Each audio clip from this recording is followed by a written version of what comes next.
Medicine বিভাগে রোগী বেশি আসতেছে, তার মধ্যে ঠান্ডা, জ্বর, শরীর ব্যথা, চর্মরোগ, এগুলা এই রোগীগুলো বেশি খাইতেছি, সেবা দিচ্ছি। আমরা এখানে তাদেরকে ব্যবস্থা দিচ্ছি এবং সাথে সাথে ওষুধ দেওয়া হচ্ছে।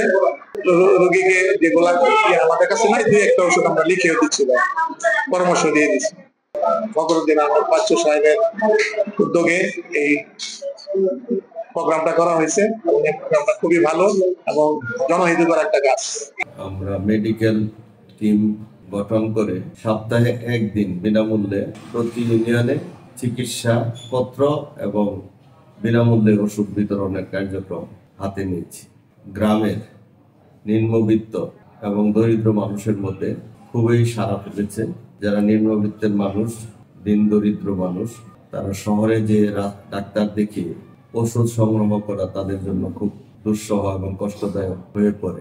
এছাড়া আমরা যখন আমাদের রাজনৈতিক কর্মকাণ্ড এবং বিভিন্ন সামাজিক কর্মকাণ্ডে এলাকায় যাই, তখন দেখা যায় অনেক বয়স্ক পুরুষ মহিলা অসুস্থ, তারা এসে আমাদের সামনে দাঁড়ায় এবং সাহায্য চায়। সেখানে আমরা যে কয় টাকা সাহায্যের জন্য দেই, সেই টাকা তারা হাতে পেয়ে খুব খুশি হয়ে বাড়িতে চলে যায়।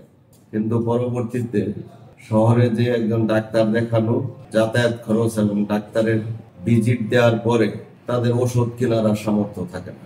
এজন্য আমরা ভালুকা উপজেলা বিএনপি তত্ত্বাবধানে ওষুধ এবং ডাক্তারের ব্যবস্থা করে দিয়ে ভালুকার 11টি ইউনিয়নে এবং পৌরসভায় এই মেডিকেল টিম সারা বছর যাতে কাজ করতে পারে তার একটা ব্যবস্থা গ্রহণ করেছি। আজকে দায়রাপাড়াবাসী অত্যন্ত খুশি, ঈদের মতোই আজকে। কারণ এই অবহেলিত এলাকায় এই আসার কারণে যে গরিব অসহায় মানুষগুলি ওষুধ পাচ্ছে এবং বিনা পয়সা ডাক্তারের চিকিৎসা পাচ্ছে। আমাদের নেতা ফখরুদ্দিন আহমেদ বাচ্চু সাহেব যে উদ্যোগটা নিয়েছে, এটা খুব ভালো একটা উদ্যোগ নিয়েছে। অনেক রোগী আসতেছে। ওষুধ পাইছি, ভালো মতো মাংনা ওষুধ পাইছি, টাকা পয়সা লাগছে না, বাচ্চু ভাড়া দিছে।